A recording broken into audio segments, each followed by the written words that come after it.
Hello everyone, thanks for joining me. I'm so glad you're here. So I have a topic today. It's something from my own life, something that's been sort of coming up and resurfacing. It's been an issue for my whole life, really. And it surrounds the issue of interrogation, being accused of being interrogating towards certain people in my life.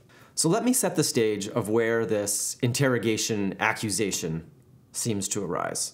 So let's say you have this troubling relationship in your life, and it's a relationship that's supposed to be good, a family member or romantic partner, or a close friend or somebody that was a close friend, and it's sort of drifting, or it's not fulfilling, or there's problems, or they're not opening up, or there's something that you want to dive into and fix and improve, and you want to see that progress. So as an INFJ, if you can't get it, if you can't fix it, if you can't make progress, even if you start to see a little bit of progress, that can be enough, right? It sort of gives you this hope. But if you're not getting that progress and you just feel like you're stuck in the mud, I think this is literally torture for an INFJ from what I've seen. I think there's a lot of INFJs that are stuck in these anxiety-ridden states, or even worse, it could be like depression, like deep depressions, due to these kind of stuck relationships that aren't going anywhere and you don't really know what to do about it. So let's say you got this relationship, it could be a friendship, romantic relationship, whatever, and now you start to fix it. So here lies the problem. During this investigation phase, as you investigate these poor relationships, I think this is where this interrogation issue can come out, especially if the person's avoidant. So I'm thinking, of the people in my life that this has happened to, I think all of them are a little bit avoidant.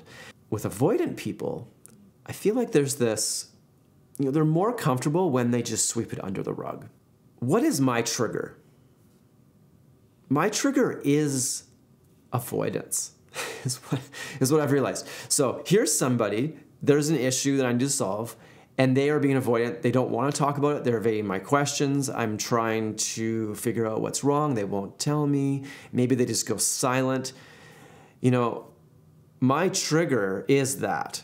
That stresses me out, and it almost just sort of it raises my anxiety, and now what do? It's almost like I do it more, right? So now here's this person who isn't really appreciating my fixing. And they're trying to brush it off. And in that process, it causes me to almost amp it up. The point is, their coping mechanism, the thing that helps them feel safe, is the thing that triggers me. And their trigger is my coping mechanism. Interestingly enough, I think what's going on is their coping mechanism is my trigger, and my coping mechanism is their trigger. And it's like a spiral that can spiral down out of control. I'm trying to fix it. They're being avoidant. They might try to cover it up and just say some words. I immediately detect the lack of authenticity in those words, or I might detect a contradiction. That bothers them. That triggers their coping mechanism, which is defensiveness. And so I feel like eventually what happens is they feel extremely interrogated because they want to shut this conversation down, but I seem to be trying to open it up. So me, in my inquisitive nature of trying to solve the problem, ends up that maybe I'm interrogating. I think it's a really interesting problem because it only happens with the people that dislike it most. Think one thing that the personality theory stuff has taught me, or has helped me with most of all, is recognizing other people's personalities and recognizing where they might be a little avoidant. For example, INTJs. In my video about INTJs and INFJs, I talk about this thing with the INTJs, is that you can't pry the feelings out of an INTJ, and if you try, you can kind of trigger that sort of INTJ rage pretty easily. So one thing that I do like about personality theory is that, if I know somebody's an INTJ, I will be more gentle about trying to extract their feelings. If it's somebody like an ENFP or INFP, those types of people are very happy to give their feelings. However, I think this interrogation issue can also happen with ENFPs and INFPs. Because they're so value-based, sometimes their values will take precedence over rationality. And ENFPs are amazing at having all these ideas. You know, I think one potential weakness of INFPs and ENFPs is they may not verify their values sometimes. So I come along as a sort of logical, analytical NF type, and I may question them on their values. I will question the rationality of their values. And one thing I've noticed is that INFPs and ENFPs don't really like to defend their values. They kind of see it as obvious. And if I dig too much, if I go too much into that, I think I can also trigger that interrogation in them. So yeah, I think it is one of the INFJ, it's like a balancing act. It's like you feel good, you want to know people, you want connection, you want understanding. And how do you do that without crossing the line into interrogation? And I think in the past, I might have actually just denied that I was interrogating. I think now, when I look back at my failed marriage, this was the problem.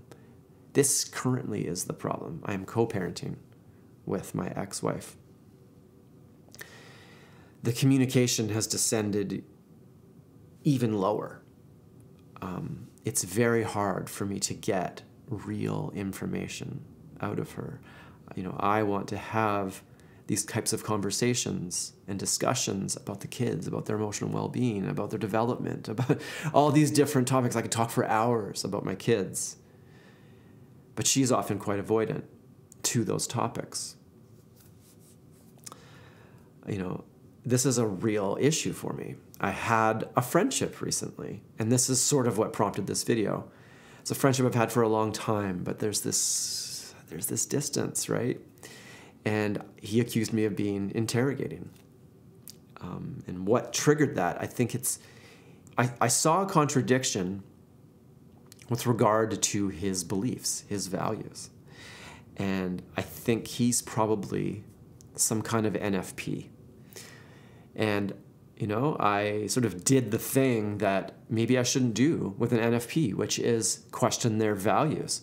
At the same time, I feel like it's healthy for them, right? Because sometimes it's like they haven't thought about it. That's almost how it feels like to me. And I want to help them unravel and rebuild their values and beliefs so that they're even stronger. So that the next person who asks them about it, they now have a really good answer.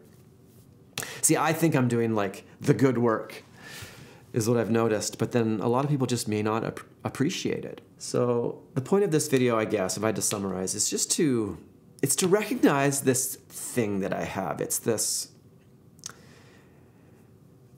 tendency towards finding out the truth and to knowing somebody, but that can go too far sometimes into this interrogation. So anyway, if you made it this far, so glad you joined me. I hope you got something out of it.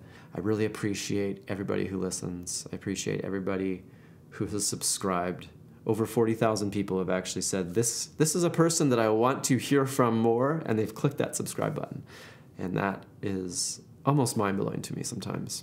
Anyway, I'm so glad you joined me. Have a great day.